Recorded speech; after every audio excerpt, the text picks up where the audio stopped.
2022년 금요일의 과학터치 온라인 강연에 오신 유튜브 시청자 여러분, 안녕하세요. 저는 사회를 맡은 선운초등학교 교사 임혜랑입니다. 혹시 번호판이 파란색인 자동차 본 적 있으실까요? 네, 바로 전기자동차나 수소자동차와 같은 친환경 자동차를 뜻하는데요. 오늘의 강연 주제가 바로 수소자동차와 관련이 있습니다. 강연을 해주실 경상대학교 에너지공학과 박치훈 교수님을 모셔보겠습니다. 안녕하세요, 교수님. 안녕하세요.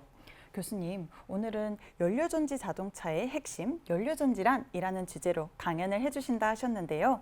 오늘의 강연 간단하게 소개 부탁드려도 될까요? 네, 최근 들어 기후변화와 공해 문제가 심각해지면서 그 근본 원인인 내연기관 자동차를 대체하고자 하는 다양한 기술 개발들이 이루어지고 있습니다. 오늘은 그 중에 하나인 수소자동차로 알려져 있는 연료전지 자동차의 핵심인 연료전지에 대한 내용으로 강연을 진행하도록 하겠습니다. 네, 연료전지라는 말이 정말 조금 생소하기도 하는데요. 오늘의 강연 내용이 더욱더 기대가 됩니다. 강연을 시작하기에 앞서 광주 금요일의 과학터치만의 이벤트를 안내해 드리겠습니다. 첫 번째는 우수 질문 이벤트입니다. 실시간 강연을 들으시면서 어려워서 이해가 잘 안 가는 부분이나 궁금한 점이 생겼을 때 채팅창에 질문을 남겨주셨었는데요. 이렇게 라이브 방송 중에 실시간 채팅창에 질문을 올려주시는 시청자분들 중 3분을 선정하여 편의점 모바일 상품권 보내드립니다. 그러니 오늘도 궁금한 내용이 나오면 망설이지 마시고 질문 남겨주세요. 강연이 끝나고 질의응답하는 시간에 교수님과 이야기 나눠보도록 하겠습니다. 두 번째는 돌발 퀴즈 이벤트입니다. 강연 중 교수님께서 돌발 퀴즈를 내실 예정입니다. 이 퀴즈에 제일 먼저 정답을 맞춘 한 분께 모바일 상품권 보내드리니 오늘의 강연에도 집중해주세요. 그럼 지금부터 연료전지 자동차의 핵심, 연료전지란이라는 주제로 금요일의 과학터치 강연 시작하겠습니다.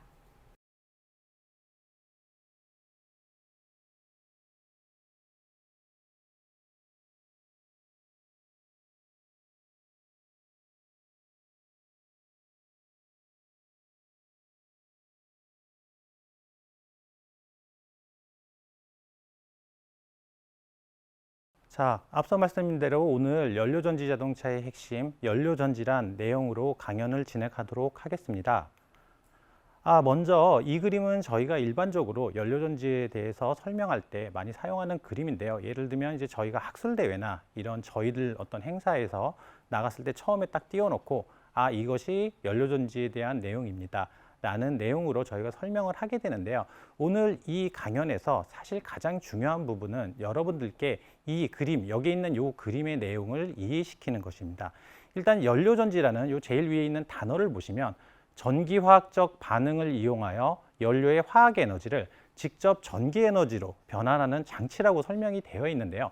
사실 저희 같은 연구자들은 이런 내용을 이해할 수 있지만 사실 중학교, 고등학교 또 이 방송을 시청하시는 학생들 중에는 초등학생들도 있을 텐데 그러면 여기 있는 용어들이 모두 생소하거든요. 오늘 이런 부분에 초점을 맞춰서 일단 에너지가 무엇인지 여러분들이 이해하실 수 있도록 설명을 해드리고 그리고 나서 그 에너지라는 것이 어떻게 연료전지라는 시스템을 통해서 우리가 사용할 수 있게 되는지에 대해서 설명을 드리고자 합니다.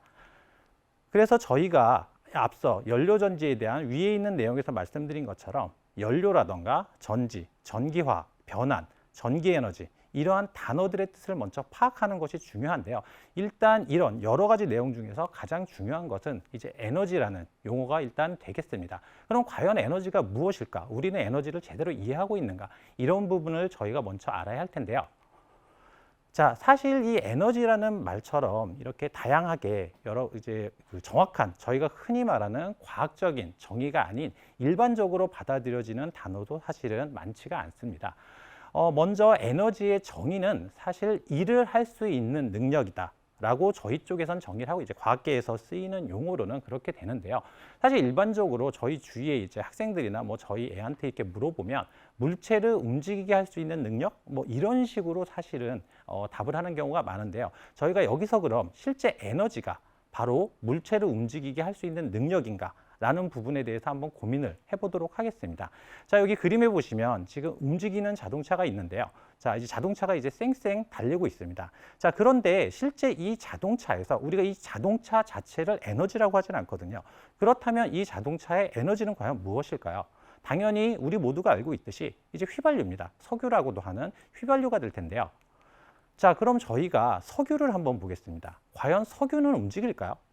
사실 석유는 움직이지 않죠. 즉 우리가 에너지를 단순히 물체를 움직이게 할 수 있는 능력이다라고 생각을 한다면 여기서 움직이지 않고 이렇게 고정되어 있는 석유를 설명할 수는 없습니다. 사실 이 부분이 여러분들이 이제 다양한 에너지 변환 장치를 이해할 때 이제 가장 중요한 핵심이 되는 내용 중에 하나인데요. 그럼 다시 한번 살펴보겠습니다. 자, 저희가 저 끝에 있는 움직이는 자동차가 있고요. 자, 여기 보이시는 움직이지 않는 석유가 있습니다. 자, 이거를 저희가 엄밀한 관점에서 에너지라는 관점에서 저희가 이제 연구에서 사용하는 용어로 표현을 한다고 한다면 저 끝에 있는 움직이는 자동차 같은 경우에는 밑에 보이시는 운동 에너지라는 걸 갖고 있다고 저희가 얘기를 하게 됩니다. 그런데 아까 말씀드린 것처럼 실제적으로 에너지원은 석유거든요. 그럼 석유가 갖고 있는 에너지는 도대체 무엇이냐? 저희가 이거는 위치의 에너지라고 표현을 하게 됩니다.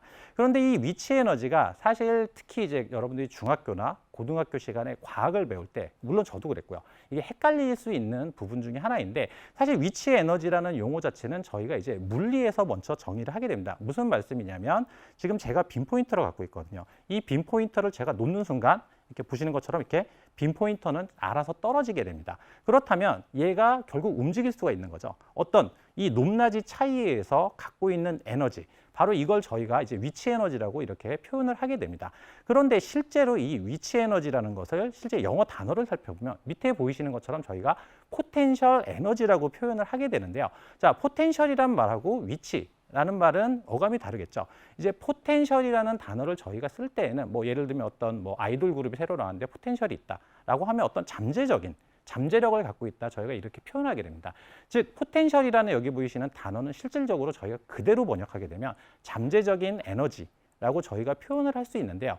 아까 그러면 위치 에너지를 어떻게 포텐셜 에너지로 변환하게 됐는가, 그리고 이걸 우리가 어떻게 이해해야 되는가가 어떻게 보면 여러분들이 연료전지가 시스템이 어떻게 에너지를 생산할 수 있는지를 여러분들이 이해하는 척도가 될 수 있을 거라고 생각을 합니다. 자, 그러면 좀 전에 말씀드린 것처럼 저희가 에너지는 운동 에너지와 위치 에너지, 자, 이렇게 두 가지로 구분이 되는데요.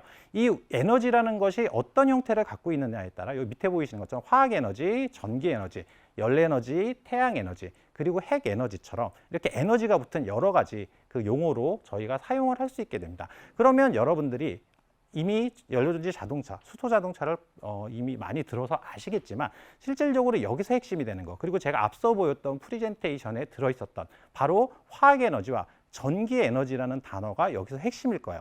그런데 보시는 것처럼 제가 지금 설명드린 이 부분, 에너지는 운동 에너지와 위치 에너지로 나뉩니다 라는 표현에는 이 두 가지는 없습니다. 그럼 여러분들이 결국은 이 화학 에너지와 전기 에너지라는 걸 먼저 이해를 해야 연료전지라는 거를 사실 이해하실 수가 있는 건데요.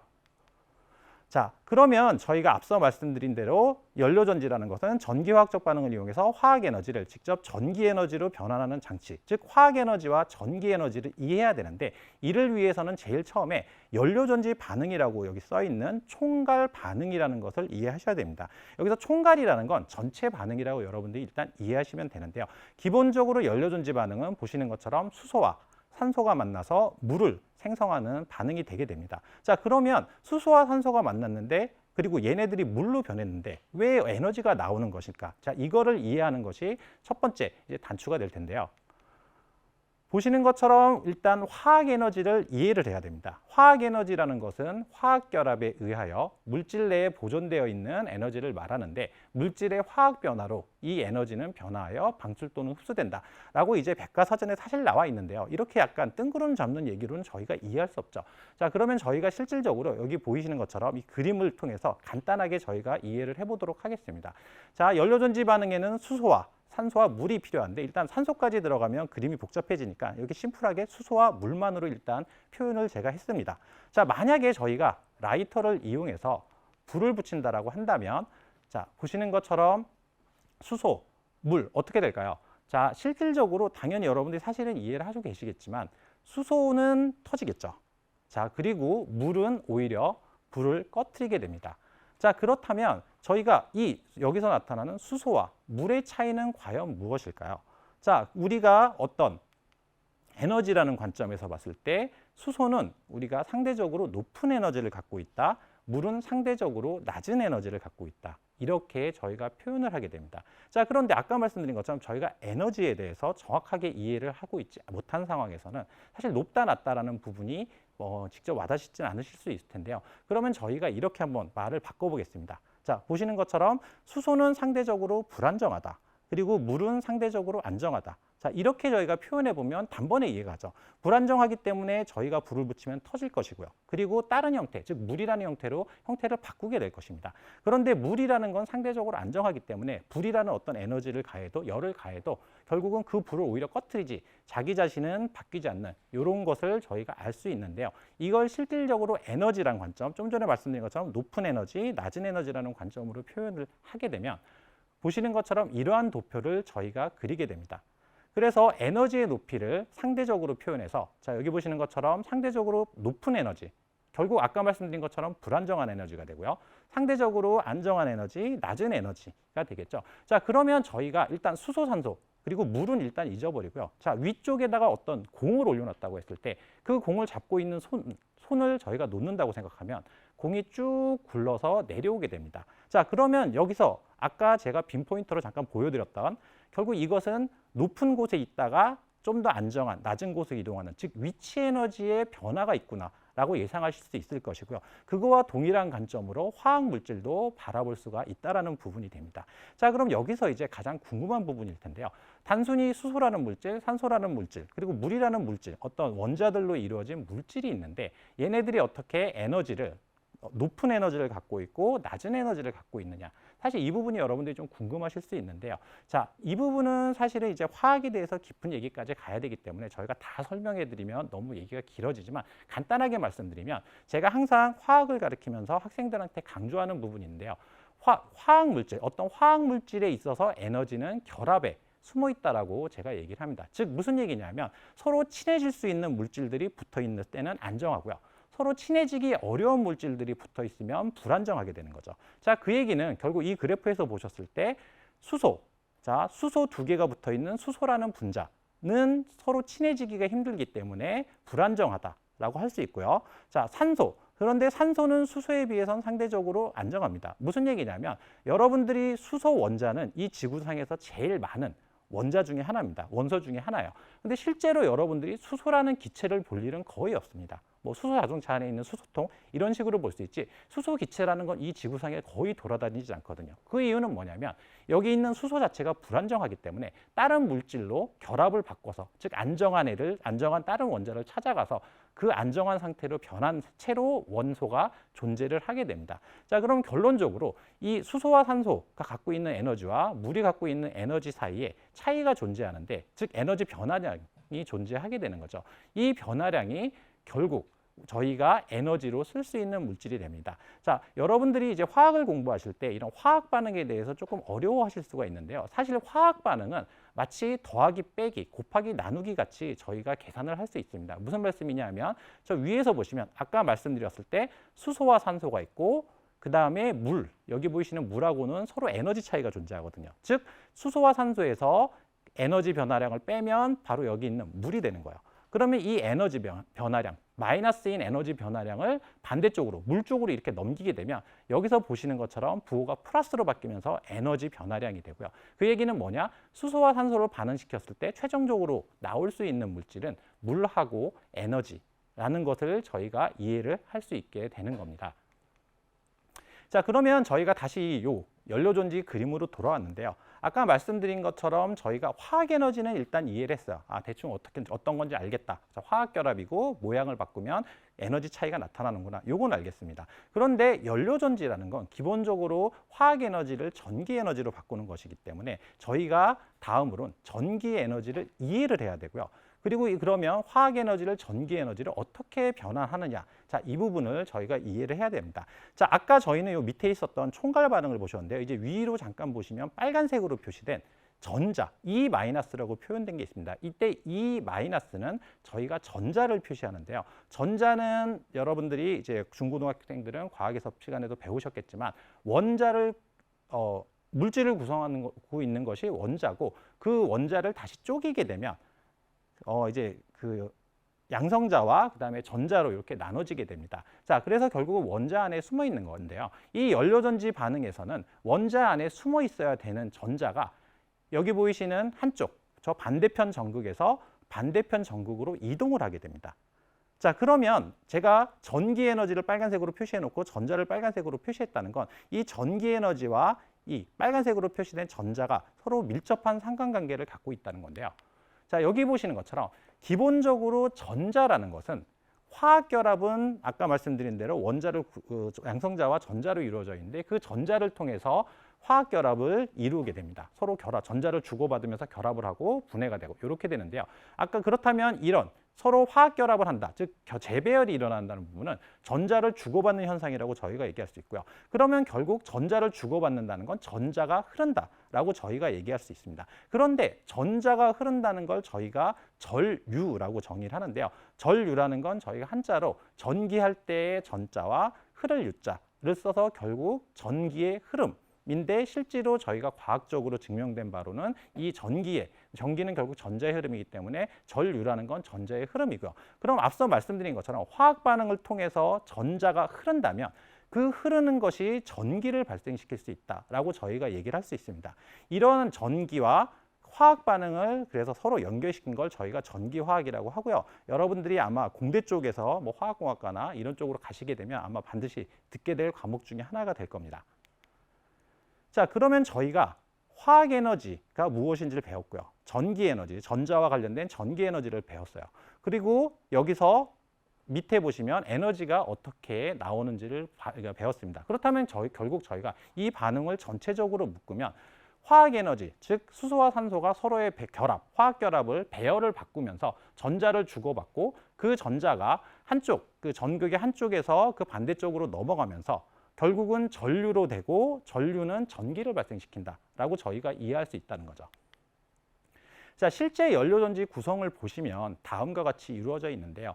자, 이 부분은 저희가 뭐 자세하게 들어가면 이건 뭐 대학교에서도 전공으로 넘어가야 되는 부분이기 때문에 간단하게 설명을 드리면 앞서 말씀드린 연료전지의 구성품에 해당하는 것이 저 위쪽에 가운데 있는 전해질막 전극 복합체에 해당하겠습니다. 그래서 전해질막 전극 복합체에는 촉매로 구성되어 있는 에노드와 캐소드가 존재를 하고요. 그 다음에 수소이온이라는 것을 통과시킬 수 있는 막으로 구성이 되어 있습니다. 그리고 그 다음으로 이게 수소와 산소를, 즉 기체를 연료로 사용하기 때문에 이 수소와 산소가 새어나가지 않도록 게스킷이라고 하는 물질을 이용해서 막아주게 되고요. 이렇게 제일 위에 있는 게스킷과 전해질, 전극 복합체를 이용해서 만든 걸 단위전지라고 하고, 이 단위전지가 연료전지에서 기본적으로 전기 에너지를 생산하는 최소 단위가 되게 됩니다. 자, 그런데 실제로 이 연료전지의 단위전지, 셀 하나는 마치 1.5V 건전지처럼 실제로 저희가 뽑아서 쓸 수 있는 전지는, 그러니까 볼트는 0.7V 정도 되거든요. 뭐 0.9V, 이제 운전 조건에 따라 좀 달라지겠지만 어쨌든 실질적으로 1V가 안 되는 그 전압밖에 저희가 뽑아서 쓸 수가 없습니다. 그럼 결론적으로 어떻게 해야 되냐면, 여러분들이 장난감 자동차에 건전지를 넣을 때 보시면 여러 개를 넣죠. 즉 원하는 볼티지가 나올 수 있도록 건전지, 즉 건전지에 해당하는 단위전지, 연료전지를 여러 개를 이렇게 스택이라는 형태로 쌓아서 저희가 사용을 하게 됩니다. 실제로 저희가 이제 오늘 핵심 주제인 연료전지 자동차에 들어가는 연료전지 스택 같은 경우는 스택 하나에 400장씩 이렇게 들어간다고 합니다. 그러니까 사실 여기서 보여드리는 건 제가 이제 학교에서 샘플로 만든 거기 때문에 사실 좀 두꺼워 보이는데, 실제로는 한 15개 정도의 연료전지, 단위전지가 들어가 있는 거고요. 그러면 이제 400개의 MEA가 들어가 있다, 그러니까 단위전지가 들어가 있다라면 사실 어마어마한 이제 두께가 되겠죠. 자, 그리고 저희가 연료전지 시스템을 이해하기 위해서 또 한 가지 중요한 부분이 있는데요. 그 부분은 이제 1차 전지, 2차 전지, 그리고 연료전지 이것들이 어떻게 구분되는지를 여러분들이 알고 계셔야 연료전지의 특징, 이제 후에 설명하게 될 장점에 대해서 여러분들이 이해하실 수 있습니다. 자, 일단 연료전지는 이제 좀 이따 다시 얘기를 하도록 하고요. 먼저 1차 전지와 2차 전지를 구분을 하게 되면 1차 전지는 저기 보시는 것처럼 한 번 방전되면 더 사용하지 못하는 전지를 저희가 1차 전지라고 합니다. 대표적인 예로 여기 지금 그림에도 뭐 표시가 되어 있지만 여러분들이 집에서 사용하시는 건전지가 되고요. 그러면 건전지는 실질적으로 여러분들이 쓰고 나면 버리죠. 뭐 물론 이제 건전지 형태의 충전지도 있긴 하지만 충전지 같은 경우는 바로 다음에 설명드릴 2차 전지이기 때문에 우리가 그냥 알칼라인 전지 하는 건 한 번 쓰고 나면 버리게 됩니다. 그리고 이제 2차 전지, 요 가운데 있는 2차 전지 같은 경우는 저희가 리튬 배터리가 이제 대표적인 예죠. 그럼 이제 뭐 너무 많이 저희가 사용하고 있으니까 여러분들 잘 아실 텐데요. 결국은 방전하고 방전이 되면 다시 충전해서 쓰고 또 충전한 게 방전이 되면 또 충전해서 쓰고 자, 이런 형태로 사용하는 전지가 저희가 2차 전지라고 얘기를 하게 됩니다. 자, 그러면 오늘의 핵심 주제인 연료전지는 도대체 1차 전지일까요? 2차 전지일까요? 사실은 물론 이제 제가 1차 전지, 2차 전지 하고 연료전지 이렇게 VS로 이렇게 구분을 해놨기 때문에 당연히 여러분들이 보시면 1차 전지도 아니고 2차 전지도 아니다라고 사실 예상은 가능한데요. 네, 맞습니다. 연료전지는 1차 전지의 특징과 2차 전지의 특징을 동시에 갖고 있습니다. 자, 그것은 첫 번째로 여기서 위에 있는 그림을 보시면 여러분들이 이해를 하실 수 있는데요. 처음에 두 개, 1차 전지, 2차 전지라고 표시되어 있는 그림과 이 연료전지, 바로 여기 있죠. 여기 있는 연료전지 그림하고는 근본적으로 다른 차이점이 존재를 하게 됩니다. 자, 이 부분은 사실 좀 눈썰미가 있는 학생 같은 경우는 이렇게 맞추는 경우도 있는데요. 자, 먼저 설명을 드리면 자, 1차 전지, 2차 전지 같은 경우는 어떤 물질이 외부로 나가거나 들어올 수 있는 공간이 전혀 없습니다. 즉 완전히 폐쇄된 구조를 갖고 있게 되는데요. 자, 그렇기 때문에 실질적으로 물론 이제 2차 전지 같은 경우는 여러분들이 그 충전해서 쓰지 않습니까? 라고 생각하지만 사실 전자는 여기 보시는 2차 전지 그림에 보시는 이 전극, 여러분들이 전원을 꽂아서 연결해서 쓰는 전극을 통해서 전자 형태로만 들어갔다 나갔다 할 뿐이지 실제로 어떤 물질이 왔다 갔다 하는 건 아니거든요. 그렇다면 결국은 이렇게 완전히 폐쇄된 구조인데 이 제일 마지막에 있는 연료전지 그림을 보시게 되면 여러분들이 여기 퓨얼인 그리고 그 위에 액세스 퓨얼이라고 해서 퓨얼이 들어올 수 있는 공간과 나갈 수 있는 공간이 존재하게 됩니다. 즉 연료전지 시스템은 기본적으로 오픈되어 있는 형태로 설계가 되어 있는데요. 그렇기 때문에 이름이 연료전지가 됩니다. 무슨 얘기냐면 전지 자체는 그대로 존재합니다. 실제로 이제 뒤에서 연료전지의 장점 중에 소음에 대해서 한번 말씀을 드릴 텐데요. 거기서 나오는 것처럼 연료전지 내부에는 사실 돌아가는 어떤 형태로 뭐 내연기관 엔진처럼 이렇게 돌아가는 형태의 그런 부품이 하나도 존재하지 않습니다. 그러면 기본적으로 돌아가지 않지만 실질적으로 돌아가진 않지만 계속해서 연료가 공급되는 한 전기는 계속 발생을 할 수 있게 되는 거죠. 실제로 예를 들어서 내연기관 자동차는 물론 이제 내연기관 안에 있는 그 펌프는 돌아가겠지만 외부에서 보면 실제 자동차 자체는 움직이지 않는 것 같죠.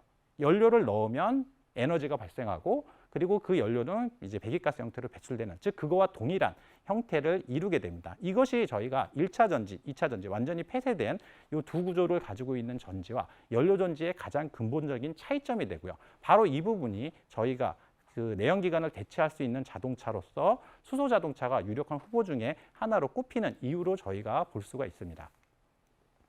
자, 실제 연료전지의 역사 자체는 오래됐는데요. 자, 위에 보시면 이제 윌리엄 그루브라고 하시는 분이 이제 저희 쪽에서 아주 유명하신 분인데요. 1843년에 이제 논문을 작성하셨습니다. 그래서 이때 연료전지라는 이름 뭐 당연히 없었겠죠. 연료전지가 아니라 가스 배터리, 즉 기체 배터리라는 이름으로 논문을 쓰셨었는데요. 자, 그러면 저희가 1843년이라고 하면 사실 저도 1843년에 도대체 무슨 일이 있었는지 잘 모르겠어요. 자, 그 정도로 이게 오래전 일이죠. 자, 그렇게 오래전에 사실 연료전지에 대한 개념은 이미 정립이 됐습니다. 그런데 여러분들이 잘 알다시피 아주 오랜 기간 동안 연료전지는 실용화가 되지 못했어요. 자, 그러면 왜 그랬을까요? 어떻게 보면 여러분들이, 그러니까 이유는 당연한 거겠죠. 실질적으로 전기를 많이 사용하던 시대가 아니었기 때문입니다. 또 한 가지 이유는 굳이 이 가스 배터리라고 하는 연료전지를 쓰지 않아도 석유를 이용해서 혹은 가스를 이용해서 석탄을 이용해서 저희가 충분히 이 전기를 발생할 수 있었기 때문에 저희가 굳이 이걸 연구하지 않았던 거죠. 자, 그래서 그런데 실제로 이제 이 1964년도에 제미니 프로젝트하고 아폴로 우주선이라는 그 스페이스 프로그램이 진행이 되면서 이 연료전지가 재발굴이 되게 되는데요. 자, 여기에는 아주 중요한 연료전지의 장점들이 포함이 되어 있습니다. 자, 그동안 전혀 필요 없었다고 생각했던 연료전지를 왜 갑자기 그것도 뜬금없이 우주선 계획에 저희가 사용을 했느냐. 자, 첫 번째 이유로는 일단 안전 문제입니다. 무슨 말씀이냐면 저희가 전기를 발생할 수 있는 시스템이 예를 들면 발전기가 있겠죠. 자가 발전기 같은. 근데 그런 발전기들은 대부분 석유를 휘발유를 사용해서 내연기관을 돌리고 그걸 통해서 이제 발전을 하게 됩니다. 그런데 우주선 같은 밀폐 공간에 만약에 그 내연기관을 통해 나온 배기가스가 배출이 된다면 큰일이 나겠죠. 이제 사람들이 중독이 되는 그러니까 위험한 일이 발생할 수 있습니다. 그래서 결국은 배기가스가 나오지 않는 발전 방법을 저희가 생각을 한 것이고요.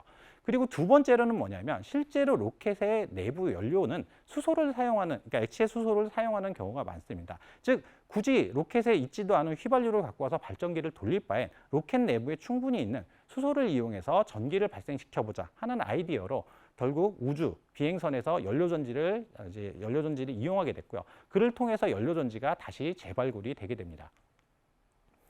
자, 그러면 우리가 알고 있는 연료전지의 장점들은 무엇이 있을까요? 앞서 말씀드린 것처럼 일단 기본적으로 연료전지는 화학에너지를 전기에너지로 이렇게 바꿔주게 됩니다. 자, 그런데 밑에 보시는 우리가 일반적으로 알고 있는 뭐 석탄 발전이나 이런 발전 방식의 경우는 화학에너지가 전기에너지로 최종 바뀌게 되지만 중간에 열에너지와 기계에너지로 이런 전환되는 그 단계가 존재하게 됩니다. 그런데 이거는 연력학이라는 그러니까 연력학 법칙에서 기본인데요.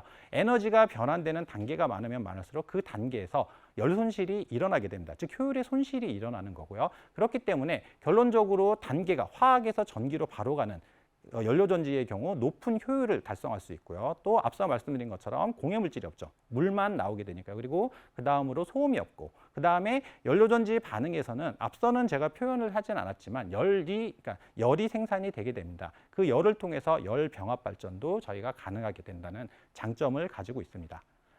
자, 그래서 결론적으로는 효율을 저희가 이렇게 계산해 봤을 때 연료전지를 이용하게 되면 밑에서 보시는 것처럼 연료전지 자체를 활용했을 때는 최소 45에서 57%, 이것도 사실은 좀 보수적으로 잡은 건데요. 이 정도인데 실제 내연기관 같은 경우는 20에서 30%, 즉 뭐 많게는 2배, 1.5배 이상의 이제 효율 면에서 장점을 가지고 있습니다. 자, 그리고 또 한 가지 중요한 장점이 있는데요. 사실 이 부분은 무엇이냐면 여기 보이시는 그림은 저희가 신재생 에너지를 활용하는 이런 방식인데요. 앞에서 신재생 에너지를 이용해서 수소랑 물리는 이 부분까지는 뭐 그런가 보다 하시면 되는데 뒷부분에서 요 그림을 여러분들이 보시게 되면 트럭을 이용해서 나른다던가 그 다음에 어떤 가스관을 이용한다던가 드럼통에서 담아서 이동한다던가 그리고 어떤 발전소 그 다음에 가정, 자동차, 공장. 자, 사실 이 그림은 저희가 이 앞에 그림, 이 재생에너지를 이용한 그림을 내연기관, 즉 석유나 석탄으로 바꿔놔도 그대로 사용이 가능합니다. 즉 무슨 얘기냐면 실질적으로 연료전지에 사용되는 수소의 경우는 저희가 현재 갖춰져 있는 연료 수송의 인프라를 그대로 사용할 수 있고요. 또한 연료 사용의 인프라도 그대로 사용할 수 있다는 아주 강력한 장점을 가지고 있습니다. 그래서 실질적으로 현재 이제 진행 예정인 프로젝트 중에는 이제 가정에 공급되는 그런 가스관을 통해서 수소를 공급하는 이런 연구도 진행이 되고 있습니다. 자, 연료전지의 응용 분야는 뭐 다양하게 있는데요. 실질적으로 이런 다양한 우리가 이미 알고 있는 거 말고 좀 특화된 분야로는 사실 군용에서도 상당한 수요를 갖고 있습니다. 뭐 여기 터미네이터도 있긴 한데요. 뭐 이거보다는 저기 쪽에 보시는 것처럼 실제 잠수함이나 그리고 비행기 그리고 군용 장비처럼 오랫동안 어떤 오퍼레이션을 수행할 수 있는, 즉 배터리가 오래 갈 수 있는 이런 조건이 필요한 경우, 그리고 또 한 가지는 소음이 필요 없는 이런 분야에서 많이 연구가 진행이 되고 있습니다. 자, 그래서 이러한 연료전지의 강점에 대해서는 사실 세계 많은 나라에서 주목을 하고 있기 때문에 다양하게 연구가 진행되고 있는데요. 미국에서는 이제 DOE라고 하죠. 디파트먼트 오브 에너지에서 이제 이 부서에서 이제 주로 연구를 주도하고 있고요. 실질적으로 이제 연료전지 자동차, 특히 미국 쪽에서는 이제 트럭이랑 버스 쪽에 이제 강점을 두고 연구를 진행하고 있는데요. 이런 쪽으로 연구가 많이 진행되고 있고, 일본 같은 경우도 다양한 연구가 진행되고 있습니다. 뭐 뒤에서도 잠깐 나오겠지만 뭐 미라이라고 하는 이런 연료전지 자동차도 연구가 진행되고 있고요. 그다음에 일본 같은 경우는 좀 특이한 이제 대규모 프로젝트가 있었네요. 어떤 거냐면 가정용 연료전지. 사실 한국에서는 가정용 연료전지가 많이 보급되지 못했거든요. 근데 일본 같은 경우는 사실은 약간 외지, 좀 이렇게 그 전기라던가 이런 게 공급되기, 그러니까 도시가스나 이게 공급되는 지역이, 그러니까 공급되기 어려운 지역이 많기 때문에 이런 부분에서 사용하기 위한 이런 연료전지 시스템을 각 가정에 공급하는 이런 부분도 많이 연구가 진행됐습니다. 자, 그리고 실제적으로 연료전지 산업도 보시는 것처럼 다양하게 발전을 하고 있는데요. 자, 현재 요 이제 발표에서 가장 핵심인 자동차로 다시 한번 돌아와 보도록 하겠습니다. 사실 지금 연료전지 자동차가 다양하게 개발은 되고 있지만 실질적으로 이제 상용화가 돼서 널리 팔리고 있는 제품은 여러분들이 아시는 도요다의 미라이, 그리고 현대의 예전에는 투싼, 지금 이제 넥소가 있는데요. 실질적으로 이런 자동차의 경우는 보시는 것처럼 가격이 상당히 높다는 단점이 있습니다. 이 부분은 이제 뒤에서 다시 한번 설명을 드릴 텐데요. 연료전지 자동차의 역사도 사실은 오래됐습니다. 아까 보시는 것처럼 1966년, 그러니까 64년에 저희가 우주선 프로젝트가 되면서 이제 제네럴 모터스에서 요거 혹시 자동차에 적용할 수 있을까라는 관심을 갖고 이제 1966년에 프로토 모델을 만들고 지속적으로 쭉 연구를 진행해 왔습니다. 근데 보시면 알겠지만 실질적으로 한 2000년대에 거의 근접할 때까지는 실제 자동차에 적용은 못 됐고요. 그냥 요런 게 있다 정도로만 진행이 됐는데 이제 보시는 것처럼 2000년 이후로 급격하게 다양한 회사들에서 관심을 보이고 이제 급기야 현대자동차랑 도요다에서 이제 상용 자동차를 만들게 됐습니다. 자, 그러면 왜 갑자기 연료전지 자동차인가라고 하는데요. 사실 이 부분은 현재 이제 기후변화 문제가 많이 심각해졌기 때문에 여러분들도 사실 많이 이해를 하고 계실 텐데요. 자, 먼저 연료전지 자동차의 장점을 살펴보도록 하겠습니다.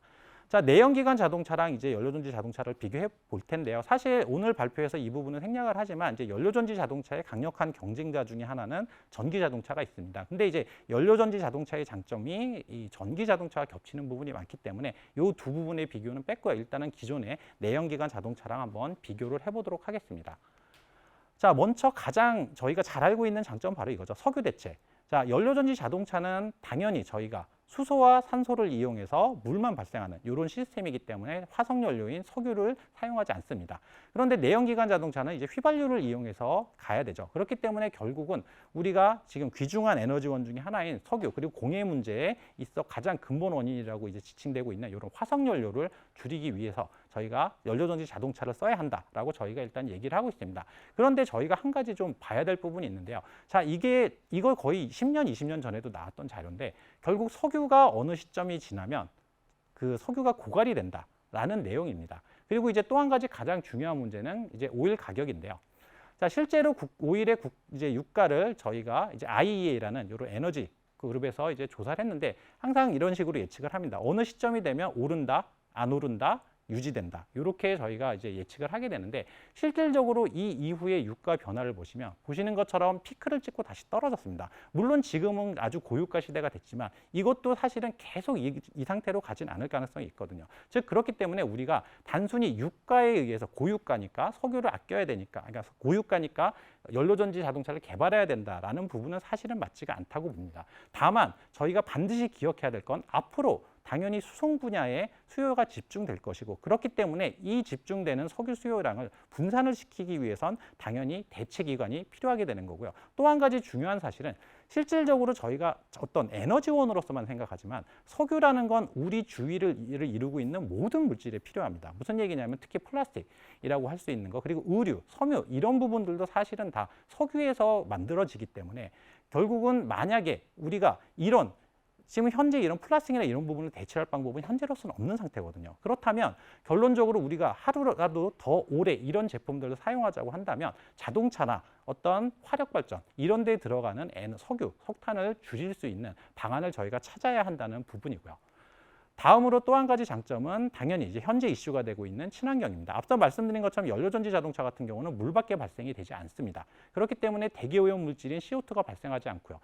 근데 이제 내연기관 자동차는 CO2도 문제지만 사실은 그러니까 SOx라고 저희가 하는 SOx, 그 다음에 그러니까 NOx라고도 하는 질소산화물 이런 것들이 배출되는데 이런 것들은 저희가 잘 알고 있는 산성비의 원인이 되고요. 또 한 가지는 현재 이제 도심 지역에서 문제가 되고 있는 미세먼지의 근원적인 문제도 됩니다. 즉 내연기관 자동차들이 돌아다니는 한 다른 부분은 모르겠지만 도시에 있어서 미세먼지 문제는 절대 해결이 되지 않는다라는 것도 또 한 가지 연료전지 자동차가 연구되어야 하는 이유 중에 하나라고 저희가 말할 수 있겠습니다. 다음으로 고효율 부분인데요. 이 부분은 앞서서도 한번 말씀드렸는데 내연기관과 비교했을 경우 40에서 53% 높은 효율을 갖고 있고요. 특히 앞서 말씀드린 것처럼 저희가 10가지 같이 사용한다라고 한다면 80%라고 하는 사실 이 80%라는 효율은 기존 저희가 흔히 말하는 카낫 엔진이라고 하는 내연기관 베이스에서는 절대 있을 수 없는 효율이거든요. 그만큼 이렇게 높은 효율을 갖고 그럼 그만큼 에너지를 덜 쓸 수 있는 이런 이유 때문에 또한 연료전지 연구가 자동차가 개발이 되어야 된다고 할 수 있겠습니다. 자, 여기서 돌발 퀴즈를 저희가 하나 드릴 텐데요. 앞서 효율에 대해서 앞선 바로 페이지에서 효율에 대해서 잠깐 설명했는데요. 이때 효율은 저희가 에너지 전환 효율을 말하게 됩니다. 여기서 연료전지는 연료의 어떤 에너지를 전기 에너지로 변환할까요? 자, 이 부분에 대한 답은 제가 뒤에서 다시 말씀을 드리도록 하겠습니다.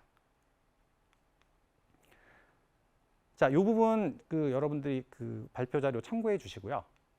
자, 또 다른 연료전지 자동차의 장점은 이제 소음이 있습니다. 사실 이 부분은 현재 이제 전기차가 많이 이제 보급이 됐기 때문에 여러분들이 잘 아시는 내용인데요. 결국은 실제 연료전지 자동차의 경우는 전기 모터로 돌아가기 때문에 소리가 나지 않습니다. 그래서 여러분들이 이제 특히 이제 도심 같은 경우는 이런 뭐라고 하죠? 소음에 의한 소음공해라고 하죠. 이런 소음공해가 심각한데 이런 부분에 있어도 연료전지 자동차는 강점을 가지고 있다고 저희가 말을 할 수 있습니다.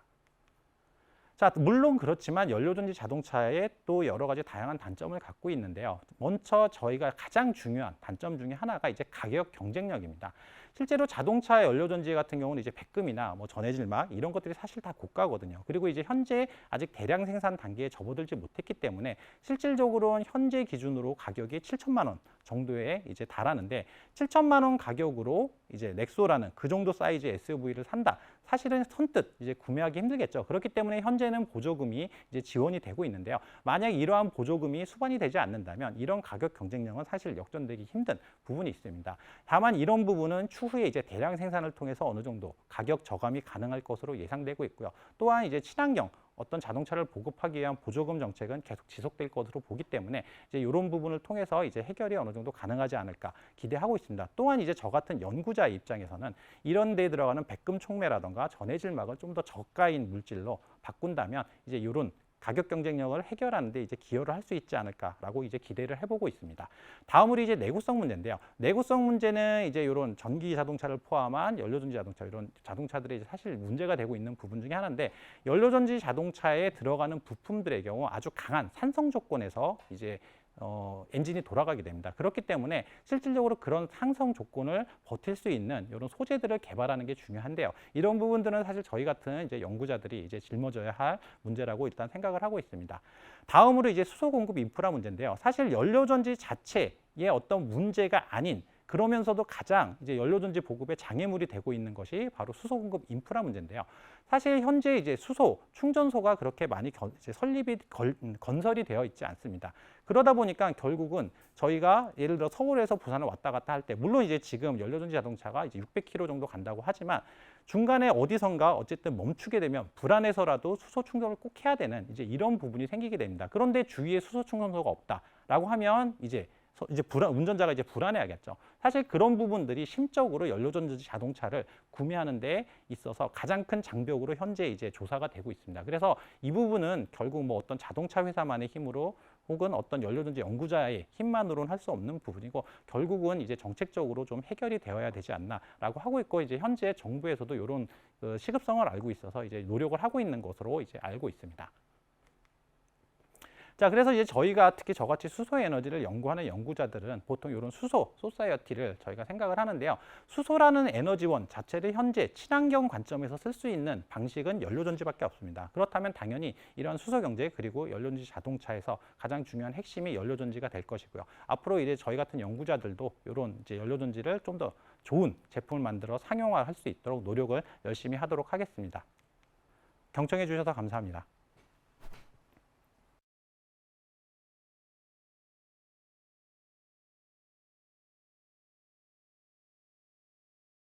진짜 유익한 강연해주신 교수님께 다시 한번 감사드립니다. 네, 감사합니다. 교수님, 이렇게 오늘 온라인으로 강연을 해보신 소감 어떠셨을까요? 이렇게 카메라 앞에서 강연하는 게 생각보다 이제 긴장이 많이 돼서 제가 이제 전달하고자 하는 바가 다 전달이 됐는지 잘 모르겠습니다. 어쨌든 좋은 기회를 주셔서 감사합니다. 오늘 강연 정말 멋있으셨습니다. 감사합니다. 네, 오늘 중간에 돌발 퀴즈 내주셨는데요. 제가 다시 한번 읽어보겠습니다. 연료전지는 연료의 어떤 에너지를 전기 에너지로 변환하나요? 퀴즈를 내주셨는데요. 정답이 뭔가요, 교수님? 네, 정답은 화학 에너지입니다. 네. 오늘 데이원님께서 가장 먼저 정답을 맞춰주셨습니다. 축하드립니다. 네, 오늘 질문이 많이 올라왔는데요. 질문 이제부터 드리도록 하겠습니다. 먼저 첫 번째 질문입니다. 코스모스님께서 남겨주셨어요. 지금 현재 연료전지 시스템이 비싼 걸로 알고 있는데 이 시스템의 가격을 조금 더 낮출 수 있는 방법은 없나요? 일단 현재 그 모든 공산 제품들, 이제 대량 생산하는 공산 제품에서 가격을 낮출 수 있는 가장 좋은 방법은 대량으로 생산하는 방법입니다. 그래서 일단 현재 연료전지 자동차 보급이 많이 되지는 않았기 때문에 높은 가격대가 형성되어 있는데요. 만약에 대량 생산 체제로 들어가게 된다면, 또한 소재들이 대량으로 생산되게 된다면 그 현재 가격보다 뭐 많게는 절반 혹은 3분의 1까지도 저감이 가능하다고 알려져 있습니다. 그리고 또 한 가지는 그럼에도 불구하고 더 이상 낮출 수 없는 가격을, 높은 가격을 형성하고 있는 백금 촉매라든가 이런 부분은 현재 저희 다양한 연구자들이 이제 이런 부분을 대체할 수 있는 귀금속계 촉매를 개발하기 위한 연구를 진행하고 있습니다. 그래서 이런 연구를 통해서 저희가 좀 더 값싼 연료전지 자동차를 공급할 수 있도록 노력을 하도록 하겠습니다. 네, 얼른 연구가 많이 되어서 좀 가격이 낮춰져서 많은 사람들이 함께 나누면 좋을 것 같습니다. 네, 다음 질문 이어서 드리겠습니다. JE님께서 남겨주셨어요. 수소 자동차가 전기 자동차에 비해서 갖는 장점은 무엇이 있나요? 수소 자동차의 경우는 이제 전기 자동차와 현재 아주 치열한 경쟁 관계에 있는 상태입니다. 사실은 어느 게 우위에 있다라고 말하기 좀 어려운 부분이 있는데요. 현재 이제 전체적인 경향으로 보면 사실 이제 승용형, 즉 도심 내에서 사용하는 승용 자동차의 경우는 전기 자동차가 좀 더 우세한 이런 판정승인 상태인데요. 그렇다면 반대로 먼 거리를 뛰거나 이런 경우에는 연료전지 자동차가 좀 더 우세하다고 저희가 얘기할 수 있는데요. 그럼 왜 그럴까를 좀 살펴보면 이는 일단 기본적으로 현재 연료전지 자동차의 주행 거리에 있습니다. 보통 연료전지 자동차가 넥소 기준으로는 630km 정도를 한 번 충전으로 이제 달릴 수 있다고 하는데요. 그러면 실질적으로 충전을 하지 않고 이제 서울하고 부산을 뭐 간당간당하지만 왕복을 할 수 있는 거리라고 저희가 얘기를 하는데요. 즉 결론적으로는 도시 내에서 그리고 이제 전기를 충전할 수 있는 이런 인프라가 잘 갖춰져 있는 시스템, 그리드 내에서는 전기 자동차가 강점을 갖겠지만 먼 거리를 뛰어야 되는 경우는 일단 연료전지 자동차가 아직은 더 우세하다고 볼 수 있습니다. 그리고 또 한 가지 연료전지가 갖고 있는 장점은 시스템의 대형화가 용이하다는 건데요. 실제로 전기 자동차 같은 경우는 덩치가 큰, 예를 들면 버스나 그 다음에 트럭을 만들기 위해서는 말 그대로 배터리를 그만큼 갖다 붙여야 하는 시스템입니다. 그런데 실제 연료전지 내부의 엔진 역할을 하는 스택 같은 경우는 물론 스택 사이즈를 그만큼 키워야 하지만 다른 부품이 그에 따라서 곱하기 n만큼 늘어날 필요는 사실은 없거든요. 그리고 오히려 많이 쓰게 되면 많이 쓸수록 단가를 저감할 수 있는 장점이 있습니다. 그렇기 때문에 연료전지가 현재 주로 수송용이나 혹은 어떤 버스와 같이 어떤 정해진 루트로 왔다 갔다 하는 이런 루트에 많이 이제 연구가 되고 있고 그쪽에서 강점을 갖고 있다라고 이제 생각을 하고 있습니다. 네. 주행 거리가 장점이고 네네. 그리고 또 대형화. 네네. 나중에는 버스가 그러면 수소 버스가 그 도시에 다니고 있을까요? 네네. 그래서 실질적으로 이제 수소버스를 만들기 위한 프로젝트도 진행이 되고 있고요. 실질적으로 이제 국내에서는 아직 이제 프로토 타입이지만 이제 국외에서는 실제로 수소버스가 이제 일반 시티, 도시의 이제 루트를 다니고 있는 이런 정도까지는 일단 올라와 있는 상태입니다. 네, 매우 기대가 됩니다. 네. 다음 질문 이어서 드리겠습니다. 제이님께서 남겨주셨는데요. 수소 연료전지 자동차의 수명은 보통 얼마나 되나요? 전기차 배터리와 비교해서 궁금합니다. 사실 좋은 질문을 주셨는데요. 이제 수소 연료전지의 수명이라고 하는 거는 이제 측정하는 방법에 따라 여러 가지가 있습니다. 사실 이거를 저희가 전곡을 딱 찔러서 여러분들이 수소 자동차의 수명이 얼마냐를 예측할 수 있는 가장 좋은 방법은 현재 상용화되어 있는 차의 보증 기간이 언제까지인가를 보시면 되는데요. 현재 이제 우리나라의 그 모 자동차 회사의 보증 같은 경우는 뭐 이제 좀 많이 팔리면서 조금 줄긴 했지만 원래 처음에 10년을 기준으로 이제 그 보증 혹은 교환을 해주는 걸로 이제 그 정책이 되어 있습니다. 그 얘기는 일단 10년까지는 큰 문제 없이 운행이 가능하다는 거고요. 물론 10년 이후에도 많이 이제 성능이 떨어지긴 하겠지만 현재 한 10년에서 15년, 그러니까 10년은 넘어갈 수 있고 한 15년 정도까지는 충분히 사용이 가능할 것으로 예상을 하고 있습니다. 10년? 네. 기네요. 다음 질문 이어서 또 드리겠습니다.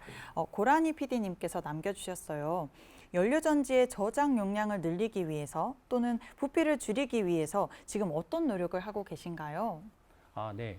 상당히 이거는 저희 연구 분야랑도 관련돼 있는 어려운 질문을 주셨는데요. 현재 이제 연료전지 스택의 부피를 줄이기 위해서는 결국 구성 소재를 얇게 그리고 더 적게 쓰는 방법으로 가는 방향이 하나가 있고요.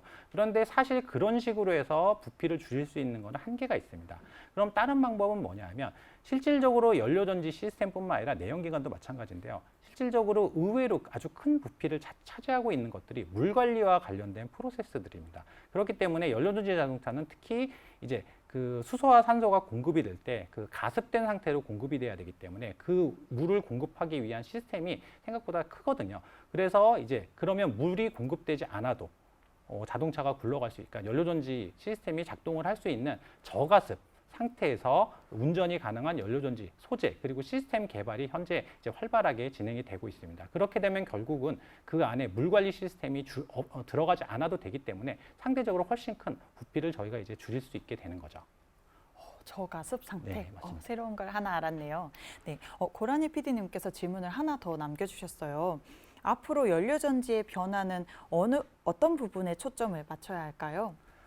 현재 연료전지의 가장 큰 문제는 사실은 이미 오늘 발표에서도 있었던 부분들입니다. 연료전지 기술 자체는 사실 상당히 단순하거든요. 이 단순성이 연료전지의 상당한 강점이기도 합니다. 마치 건전지처럼 이미 기본 이론은 다 정립이 되어 있어요.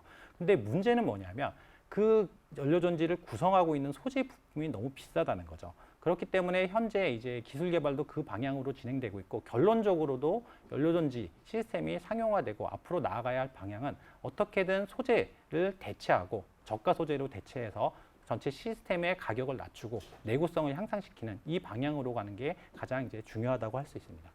네, 자세한 답변 감사드립니다. 네, 제가 궁금한 건데요. 혹시 수소는 폭발할 위험성은 없나요? 수소 자동차에 있어서 이제 특히 수소 충전소하고 이거는 관련된 부분이긴 한데요. 이제 수소에 대한 인식이 저희가 뭐 수소 폭발 이렇게 이제 생각하시는 경우가 많은데요. 사실 조금 이건 분리해서 저희가 생각을 해봐야 되는 부분입니다. 실질적으로 저희가 수소가 위험하다라고 그러니까 수소 자동차가 위험하다고 생각하면 그만큼 LPG 자동차도 위험합니다. 실질적으로는 LPG에 들어가는 리퀴드 페트롤리움 가스가 훨씬 에너지, 그 용량은 높다고 볼 수 있거든요. 그러니까 킬로그램당으로 따지면 수소가 워낙 작고 가벼우니까 많겠지만 실질적으로 저희가 충전할 수 있는 양으로 따지면 사실 LPG나 수소나 크게 위험성에 있어서는 차이는 없습니다. 근데 그 어떤 사람들도 사실은 LPG 자동차에 대해서 문제가 있다 이러진 않거든요. 그렇기 때문에 사실 수소 자동차의 위험성이 좀 과대하게 이렇게 부각이 되어 있다라는 부분을 저는 한 가지 말씀드리고 싶고요.